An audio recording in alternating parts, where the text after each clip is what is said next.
My name is James Williams. I'm 68 years old, I'm a widower, and I've lived through more things than I can count. But on that Thanksgiving, something happened that not all this time of life was able to prepare me for. Have you ever wondered what you would do if you found your grandson shivering from the cold at the door of the house, while the rest of the family enjoyed a feast inside? I found it, and I was never the same again. The truth is that there are wounds that we carry in silence, like the silence of a dinner where the plate is full but the heart is empty. I tried to keep the family together after I lost my wife, Martha. I did the possible, the impossible, but there are things that we only see when the ground freezes under our feet. If you've ever felt like something was wrong even when everyone said it was okay, so maybe this story is yours too. Today, I'm going to tell you what I saw, what I did, and why that holiday changed everything. It will hurt to remember, but you will understand. In the end, it's not always the cold outside that freezes us inside. But before we dive into the heart of this story, I need you to know something. What I saw on that balcony still keeps me up at night. I stopped the truck at the entrance of my daughter's house, thinking I would find my grandson waiting for me with that boyish smile I helped raise. But what I saw was Amos with his arms folded over his chest, shaking like a leaf in the wind, with a thin t-shirt clinging to his body because of the snow. And the worst? Through the windows you could see everything. Laughter, light, clinking glasses, the smell of turkey fresh out of the oven. They were there, everyone, sitting, laughing, while he was outside, as if it was nothing. I didn't think twice. The door gave way with a kick, but what came next was much greater than any noise. If this story has touched you this far, if you have ever seen someone in your family go cold while others pretended not to notice, I beg you, stay with me until the end. Leave a like, subscribe, not as if pressing a button, but as if saying, you're not alone in this, James. Because telling the story is not easy. But with you here, it hurts a little less. I left home before 7. The sky was still dark, and frost covered the hood of the truck like a veil. I wiped the glass with my bare hands, feeling the wind cut through the skin. But what really hurt me wasn't the cold outside. It was the other, the one that came from within, the one that we can't wear any coat to hold. I took I-75 with both hands firmly on the wheel, and my head too full to pay attention to what the radio said. But I remember that Led Zeppelin started playing, one of those songs that Martha and I listened to when we were young, before the kids, before the rush, before all of this became what it became. That guitar cutting through the silence of the car reminded me of her, of how she saw things that I took a long time to notice. And in that moment I felt, with almost physical strength, that something was wrong, very wrong. In the passenger seat there were the gifts I bought for Amos, a new baseball glove and a box of old Captain America comics that I found at a fair the month before. It was little, but it was all I could give, and deep down, I just wanted to see his smile. The same smile he had when he ran in the backyard of my house shouting, "Take it, Grandpa," with the ball under his arm. Is that it? But in recent times even this has become rare. Ever since Leona married that man, Wilbur, I felt my grandson drift away. First there were the shorter messages, then the calls that fell straight to voicemail. Last Christmas he didn't even show up. He said he had the flu, but I knew it wasn't the flu. It was something else, something he couldn't talk about. Halfway through I stopped at a gas station to fill up. While the gas station attendant was filling the tank, I looked at my cell phone and saw an old message from a neighbor of Leona's. Again, policeman at the Hendersons' house. Ugly screaming. That was more than 2 months old, but suddenly it seemed like it was yesterday. I had ignored that warning when it arrived. I didn't want to get involved. I thought it was just a couple's fight. Today I see I was wrong. I went back on the road with a bitter taste in my mouth. The blizzard was thickening. The flakes hit the windshield as if the whole sky was trying to tell me to go back. But I followed. The car was shaking with the side wind, and I was shaking with it, on the inside. It was as if something pulled me forward, as if I was going straight to a scene that I didn't know yet, but that already hurt me just imagining it. It was on this stretch of road, with dry trees on both sides and a silence that only winter knows how to do, that I found myself remembering the look of Amos on the last Father's Day. He gave me a short hug. He didn't look me in the eye. I said, "I'm in a hurry," and he left. It stuck in my throat for weeks. Now I understood. It was not a rush. It was fear. No, there is a kind of silence that screams. We feel it in our stomachs. That's when someone you love starts to slowly disappear, without saying anything, as if asking for help with their eyes. but you can't hear them because you're too busy trying to keep hope alive. And that's why I ask you, looking with an open heart, have you ever felt this kind of silence? Have you ever noticed that someone you love was sinking, and you only understood when it was too late? If this memory touched you, comment below with a simple, "I've lived it," or "It touched me." Sometimes, sharing a pain is what keeps her from freezing us inside.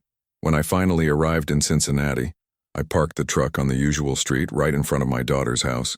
The Christmas lights were already on the balcony, but there was no one in sight. The clock was 3:27 p.m. The sky had that heavy leaden color that precedes the longest night of winter. And then there, in the absolute silence of the street, I saw it. But this, I can only tell you this after taking a deep breath, because what I saw there, at that moment, changed everything I thought I knew about my family. Do you dare to know what was waiting for me outside that door? When I stopped the truck in front of Leona's house, for a moment I thought that maybe I had overreacted.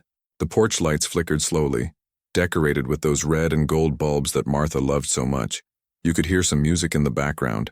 It sounded like Bing Crosby singing White Christmas. The smell of burning wood came from the chimney, mixed with the scent of something baking in the oven. It all looked like a postcard scene, but it didn't last even 5 seconds. My eyes hit the corner of the balcony, leaning against the railing, and I froze. Amos, sitting on the wooden floor hugging his own knees with his shoulders shaking. He was without a coat, with a thin t-shirt and sweatpants wet to the hem. His face, oh my God, blue, red on the nose, on the fingers, his mouth half open, his eyes downcast, expressionless. I ran to him and crouched down without thinking. Amos, for God's sake, boy. I took off my coat and wrapped it tightly. His bones were hard from the cold. What's going on here, boy? He tried to speak, but his voice came out weak.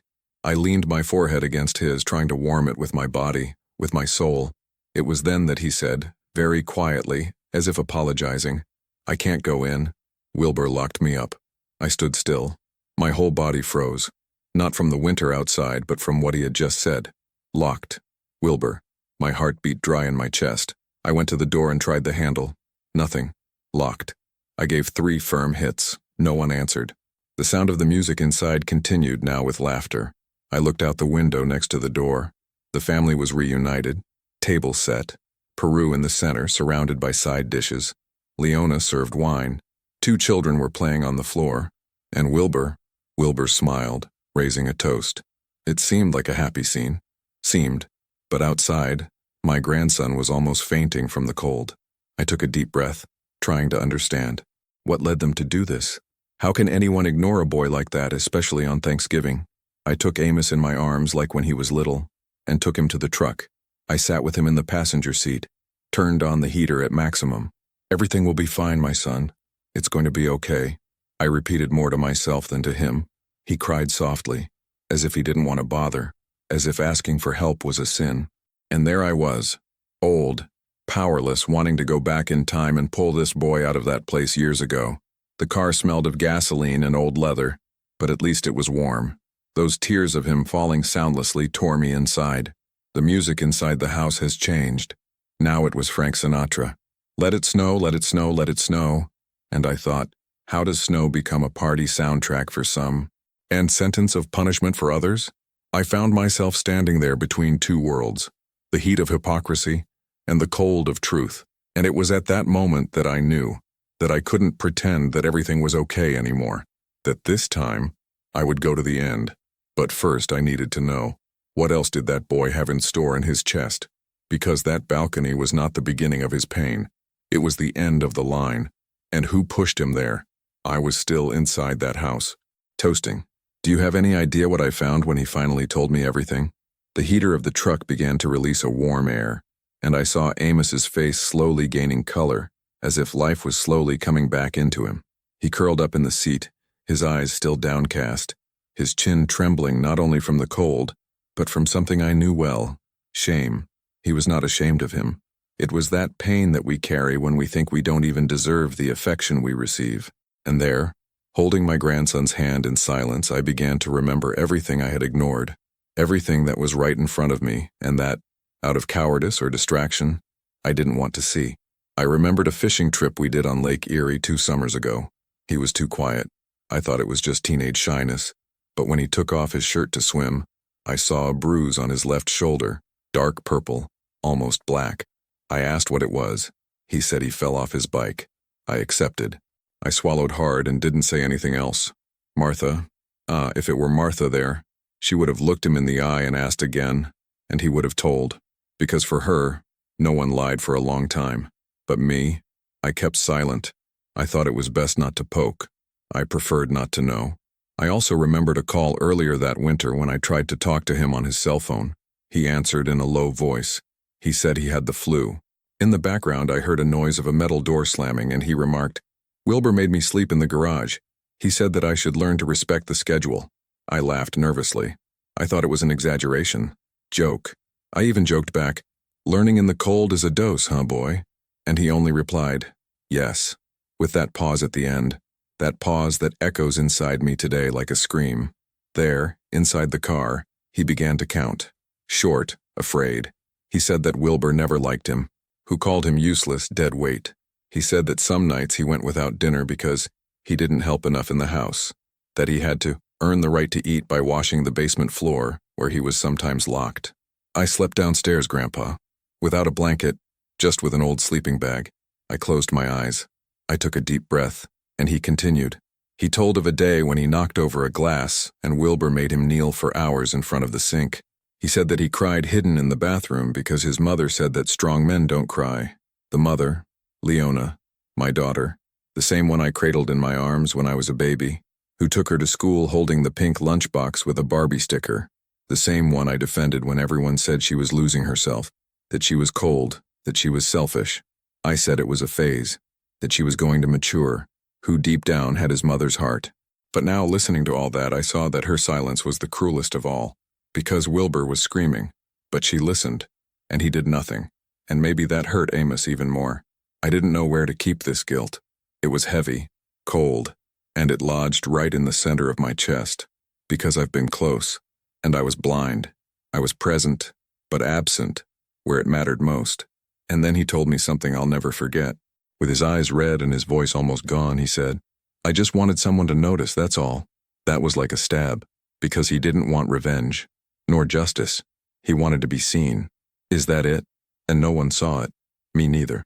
I looked at the house with the windows on and saw Leona's figure pouring more wine. I saw Wilbur walking with the glass in his hand. And I thought, how is it that the world still revolves with people like that? How can so much pain fit inside a house with a fireplace, embroidered tablecloth and porcelain plates? But at that moment, something inside me woke up, and it wasn't anger. It was a decision. I knew what I had to do.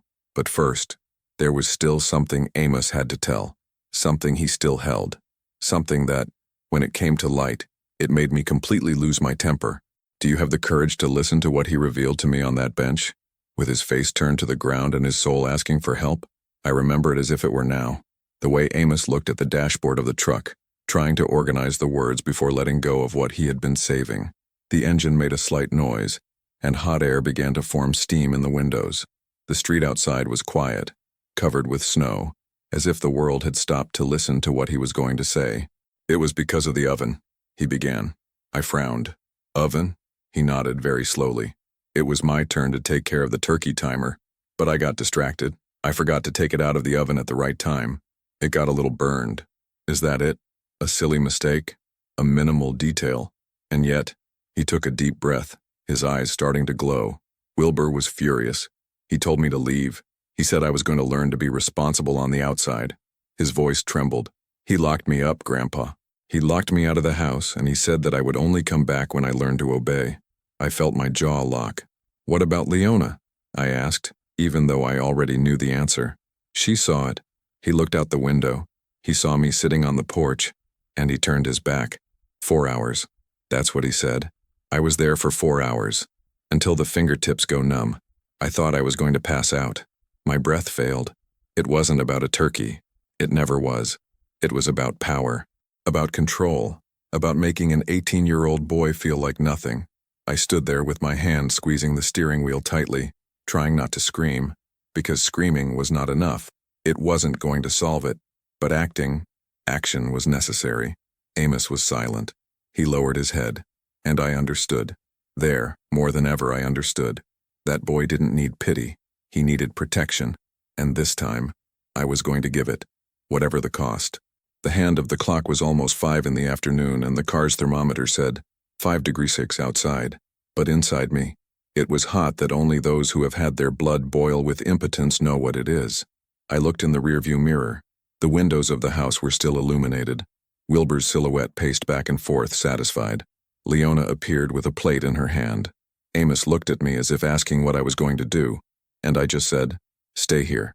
I got out of the car, slammed the door slowly. The sound of wood crackling under my boot sounded like a war drum.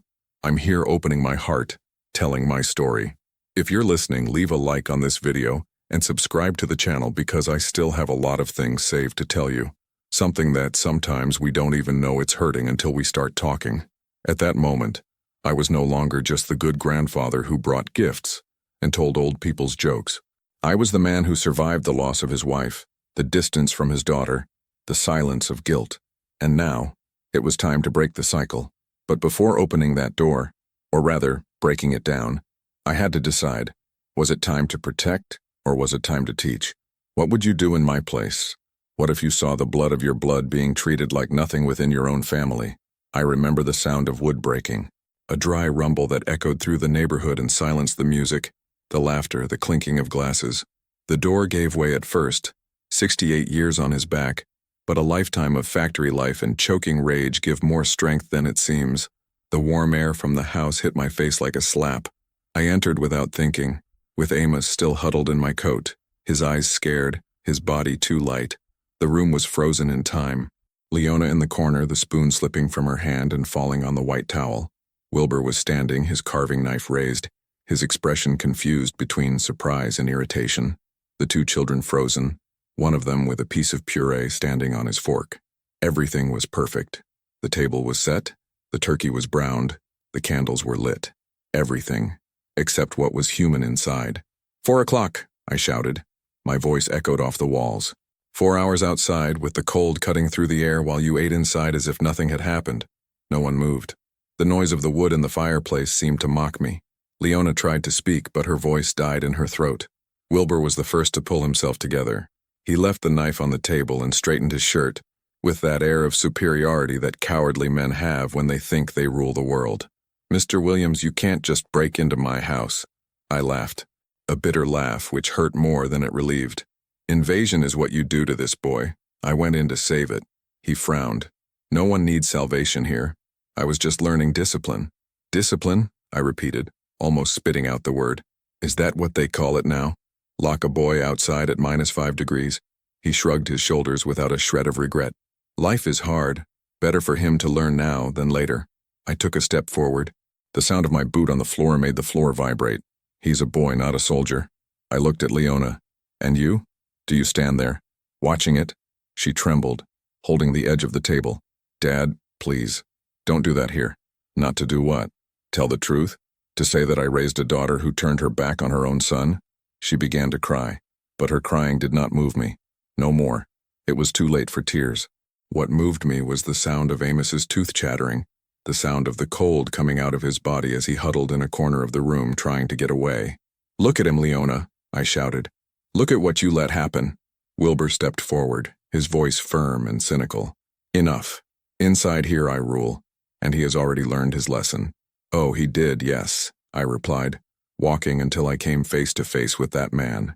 "He learned what fear is, what is humiliation, what it's like to have a mother who prefers silence to protecting you." The room seemed smaller, the fire crackled loudly, but the cold was still inside me. Wilbur gave a mocking smile. "With all due respect, Mr. Williams, you should be home. This boy needs firmness, not pampering." Firmness. That word made me want to laugh again. Firmness is what sustains a house, not what destroys. "Do you know what firmness is?" I asked, taking a step even closer to him, smelling the cheap wine in my breath. "Firmness is working 40 years in a factory to give your daughter an education. It's burying your wife and still going to her grandson's game so he doesn't feel alone. That's what firmness is. What you do is cowardice." He tried to stare at me but looked away for a second. It was enough. I knew he knew. His cowardice had a name. It had a time. It had a witness. Leona whispered something, asking for calm. I turned to her. Calm down? Her son could be dead, Leona. Dead. She leaned back against her chair, trembling. I didn't know. Yes, I did, I said. He knew and chose not to see it, just like I did one day. The difference is that I woke up. Amos looked at me, and in that look there was fear and gratitude at the same time. I reached out to him. Come with me, son. We're going to get out of here. You're not going to take anyone, Wilbur shouted, moving one step further. I turned around, slowly, without fear, then tried to stop me. The silence that came after was the heaviest of my life, the kind of silence that precedes the rumble, and that's when I understood. That night wasn't over yet. The worst was yet to come, because when the truth starts to come out of us, it drags everything, even those who tried to hide it. And I still hadn't told everything Amos confessed to me in the car. Are you prepared to hear what this boy suffered in the shadows of that house? It was then that Wilbur dropped the mask for good. With his eyes fixed on me, his voice dry and without a hint of remorse, he blurted out, "He is not my son." Like this, out of the blue, like someone who throws away an old piece of paper. That sentence fell on the floor of the room like lead.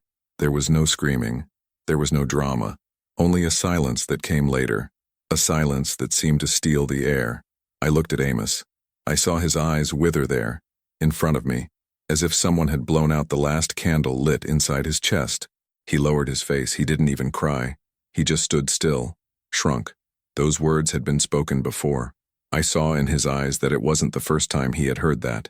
But that night, in front of everyone, it hurt in a different way. Deeper, dirtier. Leona, my daughter, she was there. He heard everything, and he said nothing. Nothing. Not a word. Not even a, enough. Not a, he's my son, yes? She turned her face as if it were just another night, as if words had no weight. And it was there, right there between a plate of cold puree and an embroidered napkin, that I understood. That house was never home for my grandson. Never. He grew up there learning that presence does not mean love, that food on the table does not mean welcoming, that having a bed does not mean having shelter. I approached him and crouched down, as I did when he was small, and fell off the swing. I took his hand and said, "You come with me." The voice came out firm, but inside, I trembled. He looked at me with a fear I didn't expect. Fear of going out, fear of staying, fear of losing even the little I had left, even if that little was made of scraps and crumbs. I don't know, Grandpa, whispered. What if they pick me up later? What if they say I ran away? That cut. The boy who trembled outside for 4 hours, now he trembled inside. Fear had taken root. And the worst? He thought he was the wrong one, that he was the one who should apologize. "You don't owe anyone anything in here," I said, my eyes wet. "The mistake was not yours, it never was. You know, there is pain that we feel and keep, but there are others that are hidden for so long that we even forget they were there. And when they leave, we almost can't stand it. I've never felt so helpless, because part of that was my fault. I was close. I've been on the balcony of his life, but I didn't get in. I stayed outside, thinking it was just a phase. That time would fix everything. But time only widens what we refuse to see. Sometimes I think, if Martha had been alive, none of this would have gotten this far. She would have felt it at first glance. He would have knocked on that door long before me. But now it's me. I have to be the man she believed I could be. And that's why, if you're still here with me listening to this story, I tell you, don't leave now, because the most memorable moment, the one who changed everything, it's yet to come. And maybe, just maybe, you also need to listen to what I heard that night. Because after the sentence that Wilbur said, there was still more, much more.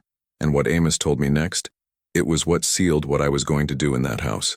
Can you imagine what a boy hides for years when no one asks if he's okay? I remained there, kneeling before Amos, feeling the weight of that whole room on my back. And it wasn't just the suffocating heat of the burning fireplace, nor the cloying smell of burnt turkey mixed with cheap wine. It was the weight of shame, anger, disappointment. Wilbur was still standing, arms crossed, with that look of someone who thinks he owns everything, even people. Leona, leaning against the wall, looked at the floor as if she wanted everything to end without having to position herself. I stood up slowly. I looked into that man's eyes and said, "He's going to leave here with me." Wilbur laughed. A short, arrogant laugh. "Come on, is it? What if I say no? Then you will see an old man of almost 70 years old do what no one in this house had the courage to do. Protect this boy. He stepped forward. You can't take it like that. I can call the police. Yes, I replied, taking my phone out of my pocket. Actually, I'll make it easy for you. I'll call myself. I want to see if they think it's right what you did to him today. And I started dialing. The color on his face changed. For the first time, I saw fear creep in behind that brave pose. He didn't expect me to have lost my fear, but I lost. I lost everything, minus the will to do the right thing. Amos looked at me, with a new twinkle in his eyes, a glimmer of hope mixed with doubt, as if he still doesn't believe that someone is really on his side. You can go there and get your things, son, I said. We're leaving now. He nodded, stood up slowly, and went upstairs. The silence of the house seemed to weigh more with each step. Leona followed him, muttering, Amos, wait, let's talk. But he didn't stop. When he got to the room, I saw with my own eyes the place where he slept. Minute. Cold. A thin mattress on the floor, a cardboard box with clothes folded anyway. No photos. No sign that there lived someone who was loved. It looked more like a corner of a storage room than a son's room. Leona tried to justify herself. We were trying to impose limits. He was always very sensitive, and that's when it happened, which made me sure that this boy was already a man. Amos turned to her, his eyes steady, his voice low but firm as ever. If you loved me, you would have protected me. That fell like a stone. Leona was speechless. For the first time, she heard what she didn't want to hear. He took an old backpack, put the few things he had, and went downstairs without looking back. And I felt something bloom inside. It wasn't just pride. It was a feeling I didn't know if I could feel anymore. Faith that it could still flourish, even after so much neglect. No, sometimes someone's strength is born just when everything seems to fall apart, like a root that breaks concrete. If you've ever seen someone pluck up the courage at the most unlikely moment, comment below with a "it's true" or a "I know how it is." Because look, he has courage that is not born of encouragement, but of survival.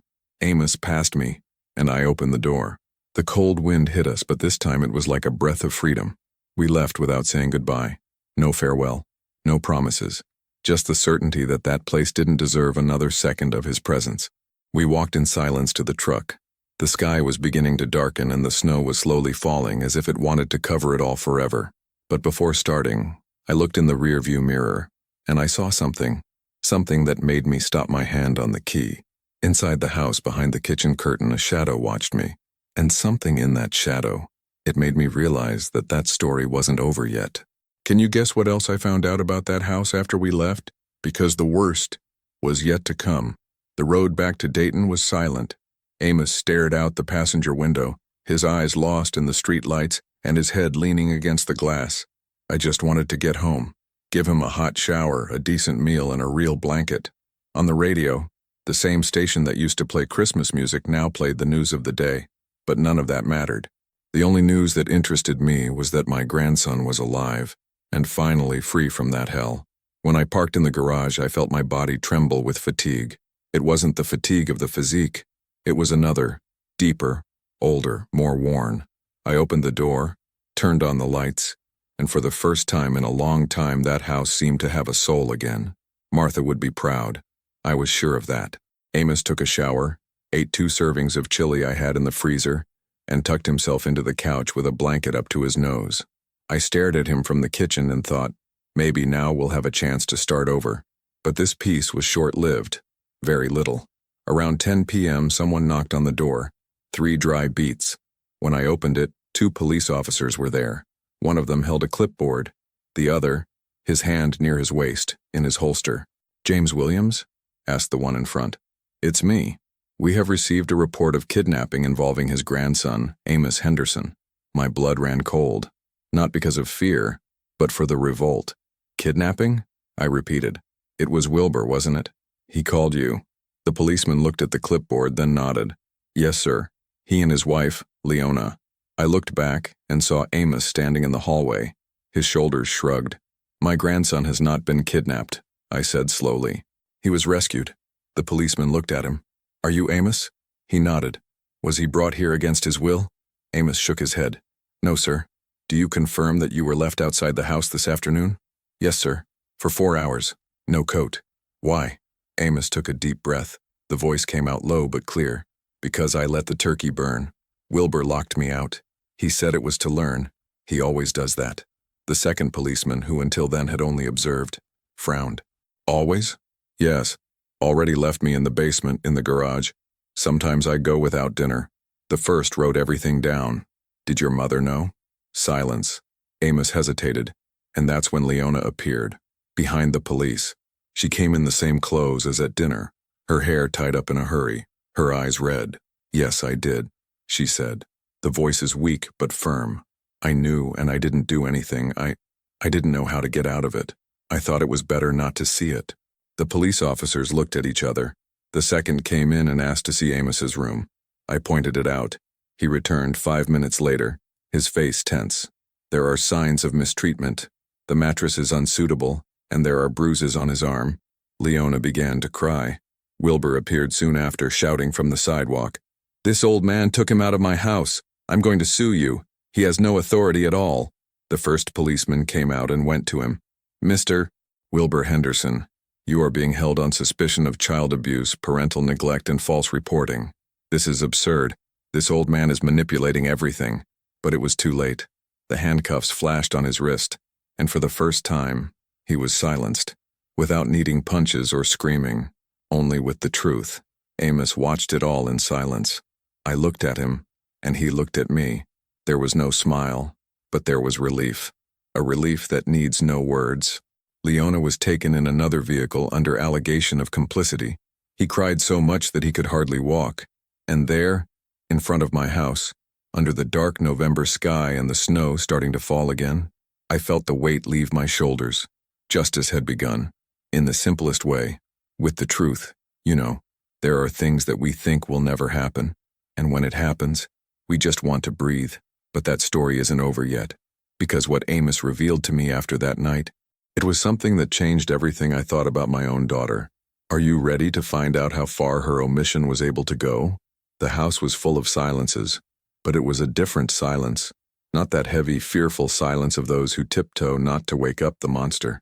It was a soft, warm silence, like an old blanket that still holds the smell of the one we loved.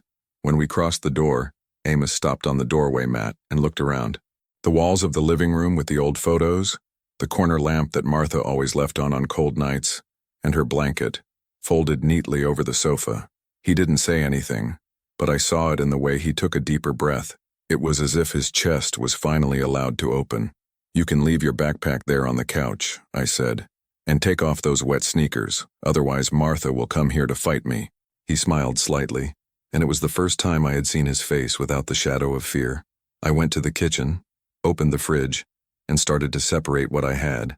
It wasn't a Thanksgiving feast, but it was worth it.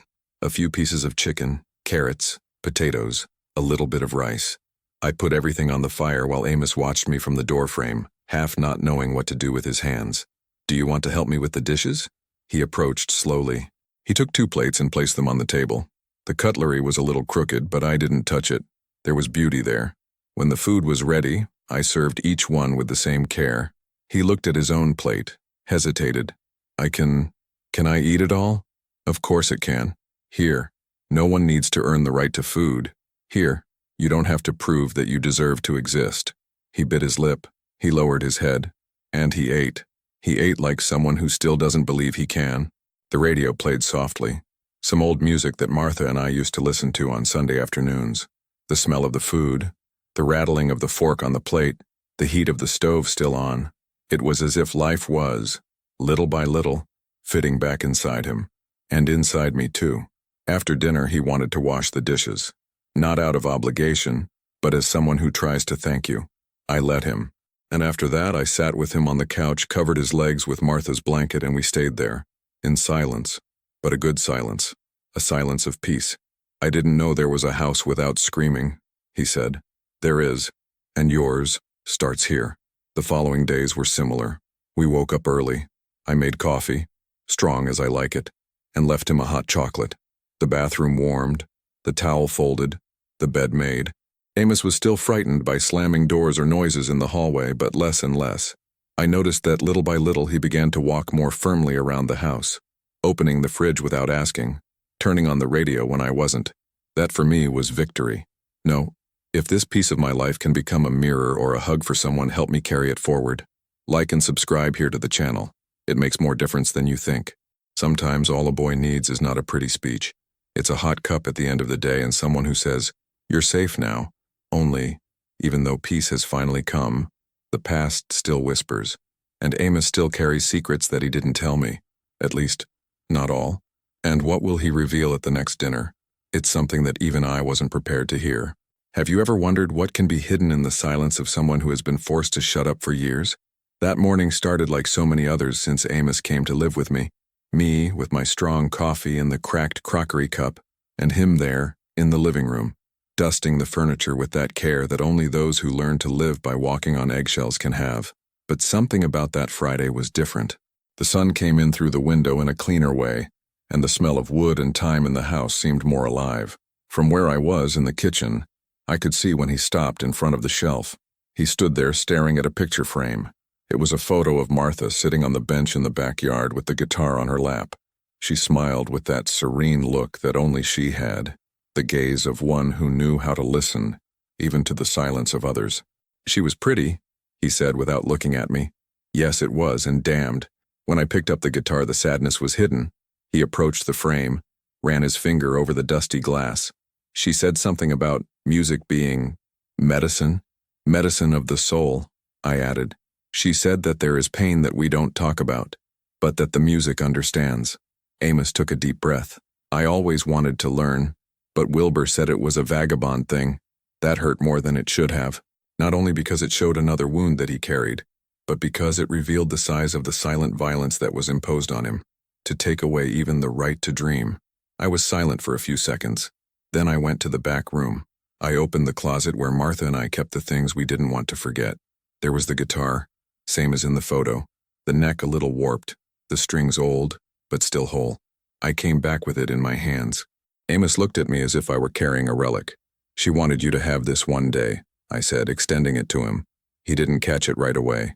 He stared, as if he didn't think he was worthy, as if fear and music could not live in the same hand. "You can take it, son. You don't need to know how to play. You just need to feel it." He caught it, slowly, like someone who receives something sacred. He sat on the couch, put the guitar on his lap and ran his hand over the strings as if caressing a memory. He strummed without knowing it. But the sound that came out, that sound. It was the most beautiful I had heard in that house since Martha left. He was out of tune, shy, hesitant, but it was true. And when he smiled for the first time with all his teeth showing, I understood. That boy was coming back to himself. The music was not just melody. It was a bridge. It was root. It was soul returning to the body. And I, there on the other side of the room, saw Martha, not with the eyes, but with the heart. It was as if she was sitting there too, smiling with that calm pride of someone who knows that even after she is gone, she can still heal. No, if you've been following this far, I ask you, stay, because the most beautiful moment, and the most painful, is yet to come. There is a history that only finds its strength after silence. And what will Amos tell me after playing this guitar? It's going to change everything I thought I knew about my family's past. Are you ready to hear a truth that not even time could erase? It was 3 days of peace. 3 days in which the house took a deep breath, and I was together with her. Amos began to loosen up more. He picked up the guitar without me having to suggest it, played the same 3 notes repeated with such care that he seemed to try to fix the time with his fingers. The routine became a shelter. Hot coffee in the morning, short walk to the grocery store, an old movie in the evening. Everything is simple, all real. Until one gray afternoon, with the wind whistling in the cracks of the window, someone knocked on the door. I knew before I even opened it. It was her, Leona, my daughter, the last person I expected to see there. She had sunken eyes, her face thinner, wearing a coat that seemed too big for her body. "Dad, can I come in?" I opened the door. I motioned for her to come in, but I kept quiet. She entered slowly, looking at the corners of the house as if reviewing a story she abandoned. He sat on the couch without asking, her hands in her lap, restless. I wanted to apologize. "I know what happened. What you saw.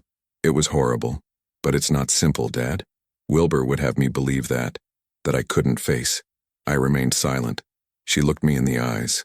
He said that if I denounced it, we would lose everything, that he was the one who held the house, that without him Amos would have no school, no food, that I was ungrateful when I complained. And I believed it. I listened to her, but it was like listening to a scratched record. I had heard too many excuses in my life, and I had learned that real repentance comes with change, not just tears.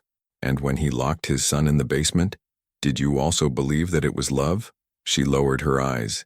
And when he let his son sleep in a pickup truck at Christmas while you toasted inside? Leona was silent, but that silence said it all. It was stronger than any words she could come up with. It was the kind of silence that denounces. What a delivery. That's when Amos appeared in the hallway. He came with the guitar hanging from his back, as if it were part of his body. He stopped at the door of the room. He looked at his mother. "Hi," he said. Leona got up quickly, as if looking for a hug, but he didn't move. "Hi," he repeated, but didn't take a step. It just stayed there. And what moved me the most at that moment was to realize that that boy, who had previously trembled with fear for everything, now knew the measure of his own space. He chose the distance, and that, for me, was freedom. Leona sat down again, embarrassed. "Is he okay?" she asked. "Okay. You're learning to be happy, one note at a time." I said that and saw a knot form on her neck, and it was at that moment that I found myself looking at one of the photos on the shelf. It was an old image, little Leona, on her mother's lap, playing the keys of Martha's piano, a child laughing, full of life. I wondered when that girl had been lost, if it was little by little, or if it was in one day, all at once. And look, there are memories that stay with us as if they had happened yesterday. They don't ask for permission, they don't fade. They are like tattoos on the soul. Do you also have any memories like that? Any who came back just to hear a song, smell it, or see someone you hadn't seen in a long time? If you want to share, leave it here in the comments. Sometimes sharing a piece of what we keep can lighten the weight. Leona stayed a few more minutes. He tried to talk. He tried to explain himself. I listened. Not with an open heart, not yet, but with the respect that a father needs to have even in the most difficult moments. When she got up to leave, I didn't hug her, but I didn't kick her out either. I just said, "The door is always here, but don't expect everything to go back to the way it was. Forgiveness is not a button, it's a path." And she understood. He left in silence. Amos was still on the porch, strumming his guitar, and when I approached, he said, "She always cries when she doesn't get what she wants." I smiled. This time, maybe she cried because she started to understand what she lost. And so night fell, but before going to sleep, Amos told me something that made my heart stop for a moment. "Grandpa, there's something I've never told you. It's about Martha." I froze. "What about her, my son?" "Once, I heard her on the phone, and it wasn't you she talked to. Have you ever imagined hearing the name of the person you love the most, shrouded in secrecy? Life has these turns that come quietly, almost without noise. It was on an ordinary morning, one of those when the sun takes a long time to decide whether to appear or not, that the postman rang the bell. I thought it was another late bill, or advertisement for a new store in the city. But when I looked at the envelope, I felt a shiver run through my body. It was from Ohio State University. Big name, official stamp, thick paper. I called Amos, who was in the garage playing with the old radio that we repaired together. "There's a letter for you, boy." He came with his hands dirty with grease, cleaning on the apron that I wore all my life in the workshop. "For me? I didn't even register properly. Open and see with your own eyes." It opened slowly, with that care that only those who have lost a lot have. The noise of the paper tearing sounded like the sound of a new life beginning. He read it and his eyes filled with tears. "Grandpa, I was accepted. Full scholarship, mechanical engineering." We both stood still. Me looking at him looking at me, and then without warning we started laughing. A laugh that mixed surprise, relief, and that kind of joy that we almost forget what it feels like. I took the letter from his hands and read it aloud, just to make sure it was real. Every word seemed like a miracle printed. Full scholarship, guaranteed student residence, recognition for merit. I don't remember when was the last time I cried like that, but the tears came and I didn't ask permission from any of them. Amos looked at me, not knowing what to do with so much emotion. "But Grandpa, if I go, you're alone." I slapped him lightly on the leg. "Alone? Nothing. I lived a lifetime to see this day. The best way to thank myself is to go be happy." The rest I take care of." He lowered his head, moved. "I don't even know where to start. It starts by going. The rest will come later." I went to the kitchen, took a cake from a box that I had saved, one of those simple, vanilla ones, and prepared it my way with very strong black coffee to go with it. It was our celebration. No fireworks, no party, just the kitchen table, 2 dishes, and the feeling that we were breathing new air. "You know, Amos," I said as I cut the cake, "life sometimes takes you from places that seem safe to onto roads you don't understand. But it is on these roads that the heart grows." He listened in silence, with a serene look, and I saw something in him that I had never seen before. Future. After the cake, we went to the balcony. The wind smelled of distant rain, and the sky was tinged with a sad but beautiful orange. He sat on the wooden stairs, I in Martha's rocking chair. We stared at the horizon without saying much. "You know what's funny, Grandpa?" he said after a while. "For a long time I thought the world ended in that house, that I was going to grow up, get married, and die without leaving there. What now? Now, it seems that the world is beginning." I smiled, and at that moment, I felt a peace that I hadn't felt in years. That letter was more than a piece of paper. It was a release note. It was the seal that said, "It's over." The cycle of pain, fear, silence, just, and I thought to myself, maybe Martha had something to do with it. From up there, she always believed that the love we give comes back somehow, and maybe that envelope was her return. Life finding a way to be grateful. You know, sometimes you have to go through hell to find heaven itself, and we went through. Amos looked at me, the guitar next to him, his hands restless. "Grandpa, if I go, are you going to be okay anyway?" I laughed, wiping away tears with the back of my hand. "My son, what kept me alive was guilt. Now what will keep me going is hope. Will lives. Build whatever you want. And if one day you miss it, come back to play that guitar that your grandmother left." We stayed there until the sun disappeared. 2 survivors, observing the dawn of a new time.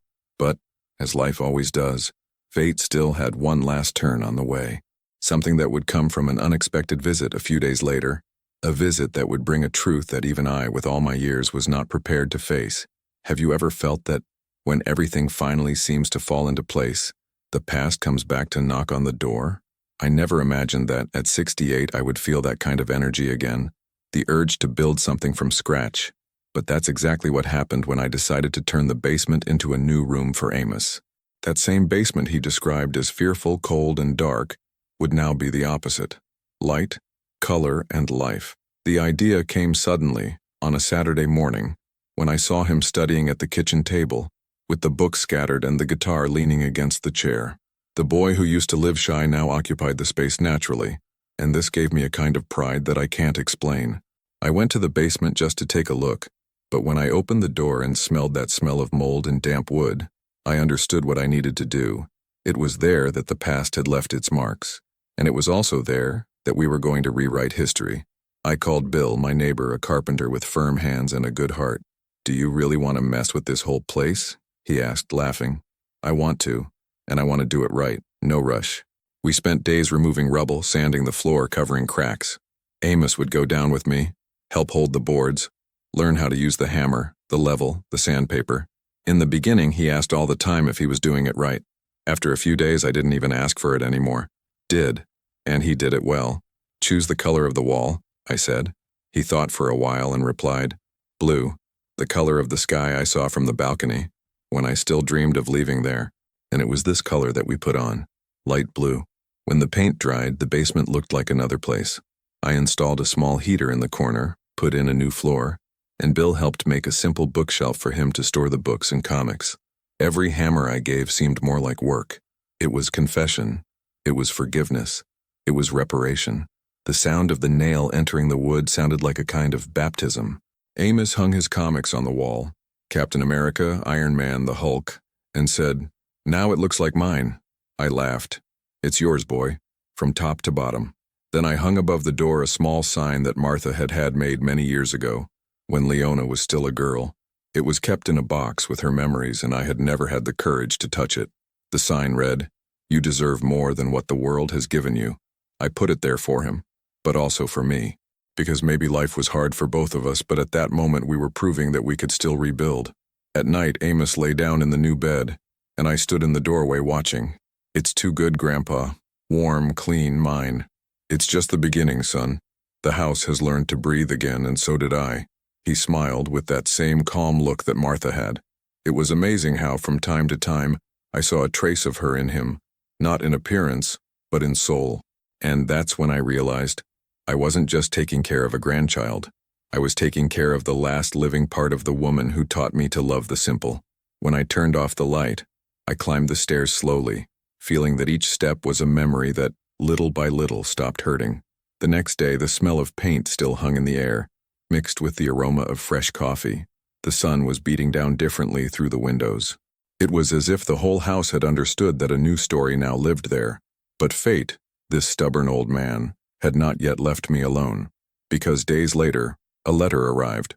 A letter without an addressee, with the familiar handwriting, but impossible. When I opened it, the name I read made me drop the envelope and sit in the chair. It was from someone I swore I would never hear again. And what was written inside, it was something that could change everything again. Would you dare to open a letter that carries a name from the past that still hurts? The letter that arrived that week sat on the table for 2 full days before I had the courage to open it.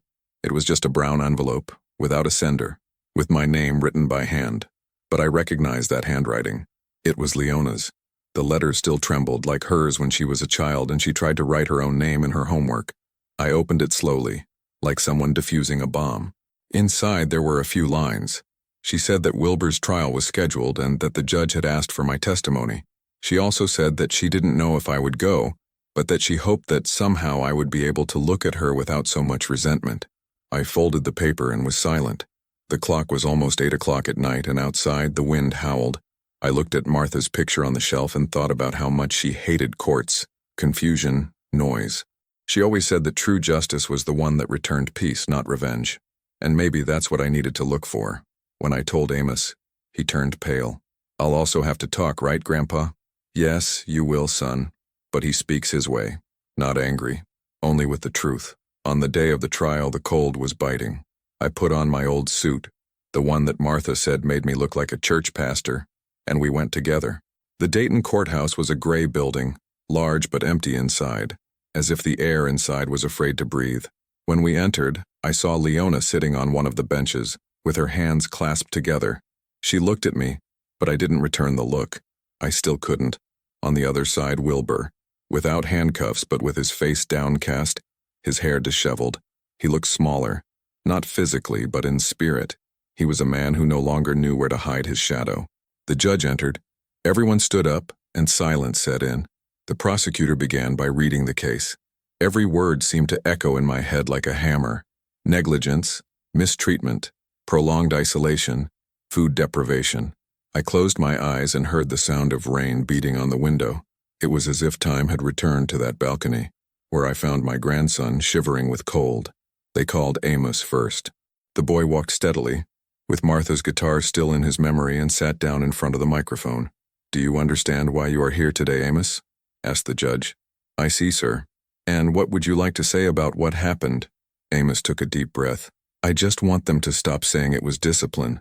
It wasn't, it was fear. I lived in fear all the time." The room was muted. The sound of the judge's pen stopped. "And your mother, did she know?" "I knew," and he kept quiet. "But I think she was also afraid." Leona lowered her head, her tears flowing. The defense tried to deflect the course, saying that I had influenced the boy, that I was an embittered old man, unable to accept modern creation. When it was my turn, they called me Mr. James Williams, grandfather of the minor.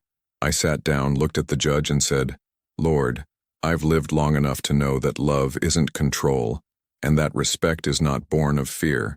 If this court wants to know what I saw, I'll tell you. I saw a boy who hadn't laughed in years. I saw a boy sleep outside while the family ate. I saw a mother hide behind the silence. And I saw a man use the word discipline to justify what is pure cowardice." Wilbur's defender tried to interrupt me, saying that I was getting excited, but the judge made a gesture with his hand and said, "Let him speak. It's rare to hear someone who has nothing to gain from what they say." Kept. I don't want to see anyone arrested. I want to see this boy free, and if for that it is necessary for the truth to hurt, it does. I've endured my pain my whole life. He doesn't have to put up with his. Wilbur stood up, annoyed. This is a circus. I was just educating the boy. The world today is too soft. The judge stared at him for a few seconds and replied calmly, Sir, this is what you call education. It's called abuse. The room was silent again. This time a heavy silence, but necessary. The sound of handcuffs breaking the air was like the end of a cycle. Wilbur was taken away, and no one applauded. No one smiled. Me neither. Justice does not need a party. It needs presence. I just lowered my eyes and took a deep breath. Outside, the rain had stopped. Amos hugged me tight, without saying anything, and I felt, in that embrace, what Martha called peace after the storm. You know, there are things that we live and keep, but maybe by telling, we help another heart to breathe. Like this video and sign up, and let's make this story reach those who need it. Because it's not about winning, it's about liberating. When we left the courthouse, the sky began to clear. I thought it was the end of everything, but at night when I got home, I found a message flashing on the answering machine. The voice, it was hers, from Leona, and what she said. It changed everything I thought about forgiveness. Have you ever heard a confession that, even belated, made you rethink what it is to love? The message on the answering machine rang repeatedly, as if to make sure I heard every word. It was Leona's voice, choked, different. Dad, I don't even know where to start. I just wanted to say that I'm trying. I'm in therapy, I'm working, and I wanted to ask you for a chance to fix the little that can still be fixed. Not for me, but for Amos. I stood there, phone in hand, listening to that recording more than once. The pain, incredible as it may seem, no longer came with the same force as before. It was something else now, a mixture of sadness and compassion. I called her the next day and said I could come, but on one condition. Here, no one silences anyone.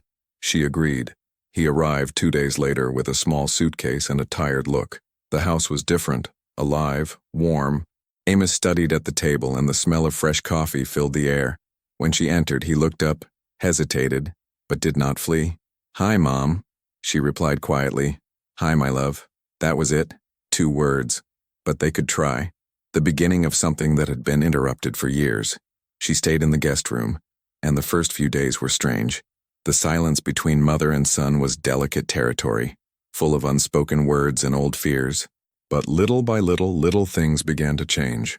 Leona woke up early, prepared coffee, left a note on the table with a good morning and a drawing of a crooked heart, something she did when he was little. Amos didn't answer at first, but I noticed he read, kept. At the end of the week, she appeared in the kitchen with an old recipe in her hand. Dad, remember Mom's pancakes? I stopped what I was doing. How could I forget? She smiled slightly. I found her notebook in the basement of my house. I thought I'd try to do it. Amos, who was passing by the room, stopped at the door and watched. She tried to follow the recipe to the letter, but burned the first, missed the point of the second, and almost knocked over the third. And yet, he laughed. She laughed at herself in a way I hadn't seen in decades. It was at that moment that it happened. Amos laughed too. Short, shy, but laughed. And in that laughter fit the first step of something I thought impossible. Reconciliation. No, there are things in life that can't be fixed at once. These are cracks that do not disappear, but that we learn to fill with presence, patience, and time. And maybe that's what forgiveness is. Keep trying even when your heart is still suspicious.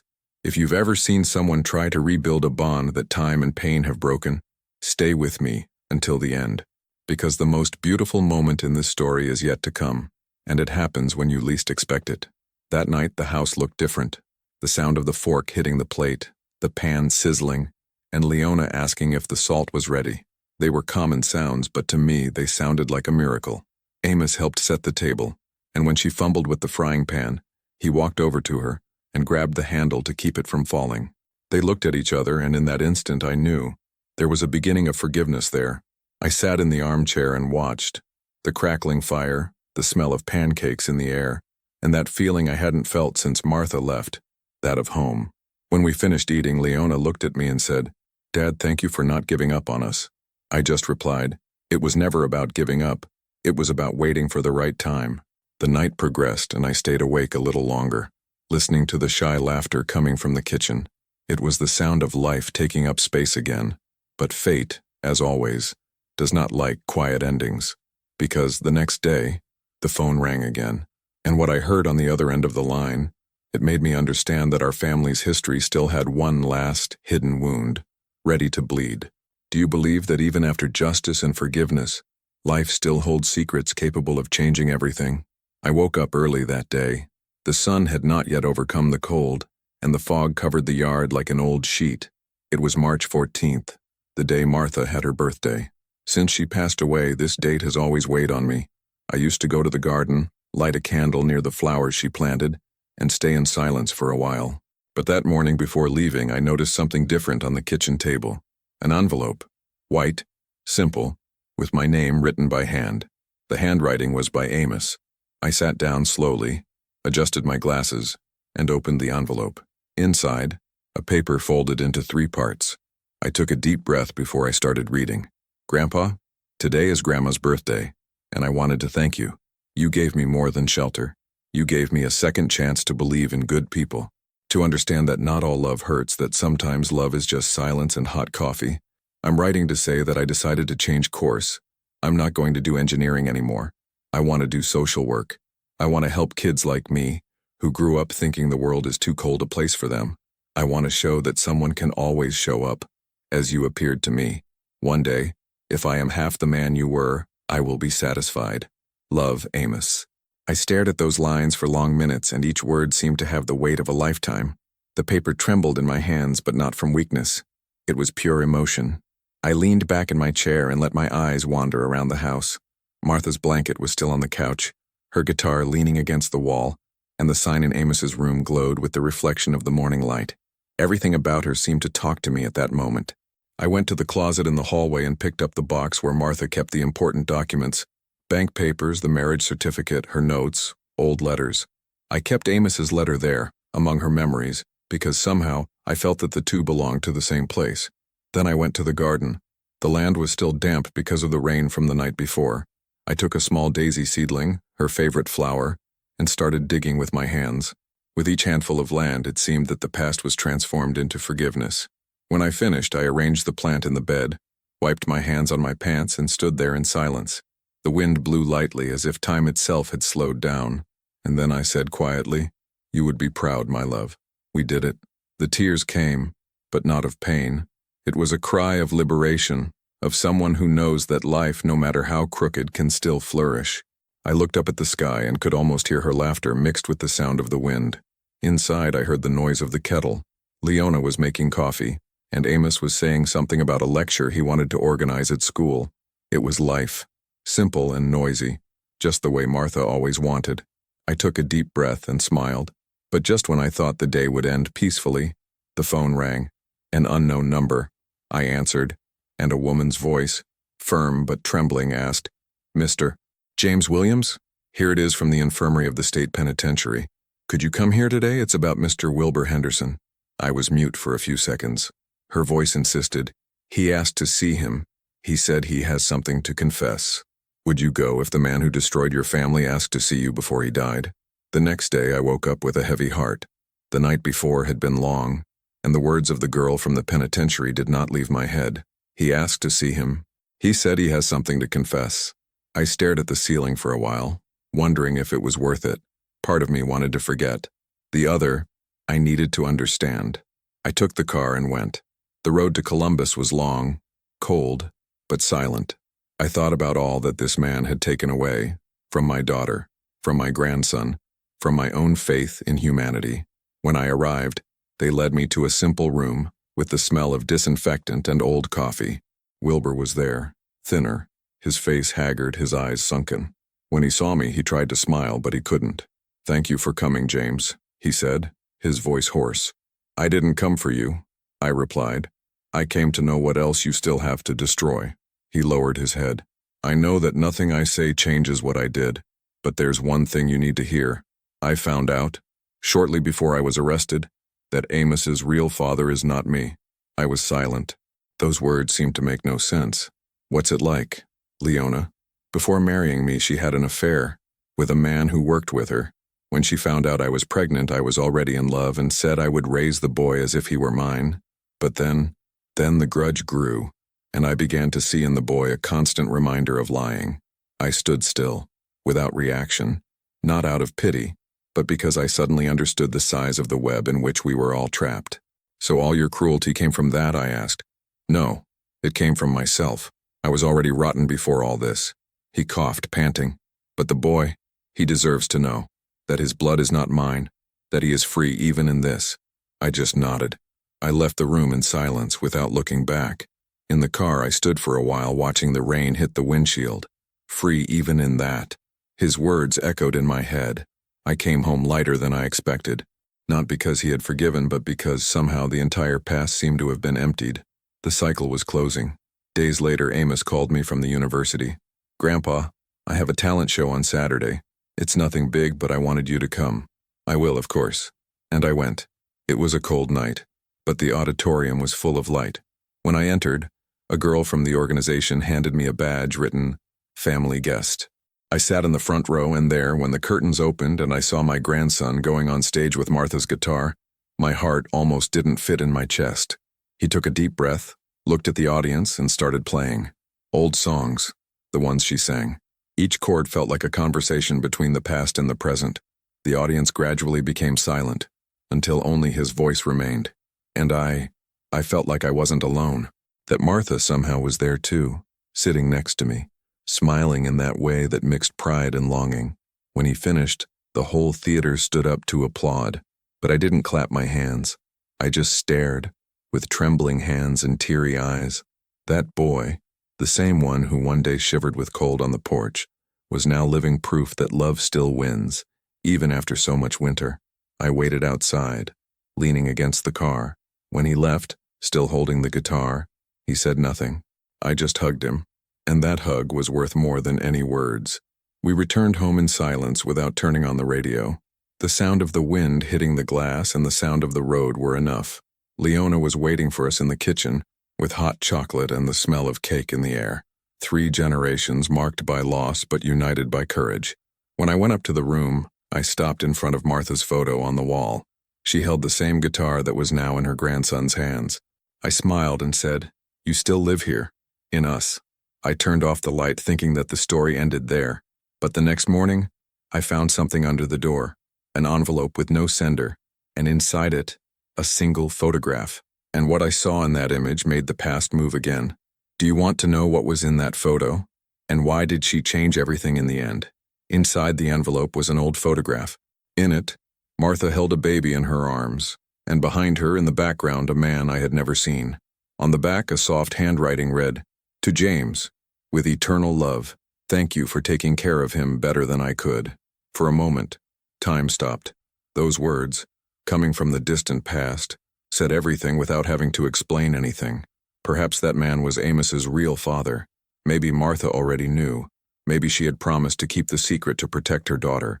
And suddenly I understood that some truths don't need answers. They just need acceptance. I folded the photo carefully and put it in the same box where I kept Amos's letter and Martha's wedding ring. 3 pieces of my life, pain, love, and legacy, kept in the same place. That evening I sat in the backyard and watched the Ohio sky paint pink and orange, just the way Martha liked it. Amos arrived right after university, still with his guitar slung over his shoulder. He played slowly, distractedly, as if talking to the wind. Leona showed up with 2 mugs of coffee and sat next to me. "He's going to go far, Dad." I smiled. "Yes, it will. And this time with no one to prune his wings." We stood there in silence, listening to the music mingle with the sound of the birds returning to the nest. The cold no longer hurt as before, and for the first time in many years, I felt peace. It was not the peace of oblivion. It was the peace of those who looked their own past in the face and chose not to live as a prisoner of it. I don't see myself as a hero. I never was. I was just an old man who decided not to shut up when it mattered most. Life has taught me that to love is to protect even when it seems too late, and that forgiveness is not forgetting. It is freeing oneself. To truly love is to open the door, even after it has already been broken into once. You know, time has a curious way of healing us. He does not erase the scars, but teaches to look at them with tenderness. Today, when I hear the sound of Amos's guitar coming from the basement, I think, I was a ceiling, I was a floor. Today I am root, and no one can take me out of that. If you've stayed with me this far, thank you. Really, I told this story with an open heart. And knowing that you listened to me to the end is a gift greater than any words. If this video touched you, leave a like. It's like a hug that warms me up and lets me know that this story has found someone on the other side. And if you want to come back for another coffee with me, subscribe to the channel. Here, the door is always open. Write in the comments where you're listening to me. I like to imagine this big world getting small, full of different voices brought together by the same feeling. And don't forget to activate the bell, so you don't miss it when the coffee is ironed again. Life still has many stories to tell, and if I've learned anything, it's that each wrinkle holds a chapter. Don't go away yet. Listen to the next real story that will appear on the screen. Always remember, each wrinkle tells a story, and each story carries a strength. Watch the next video here on the channel with another incredible story.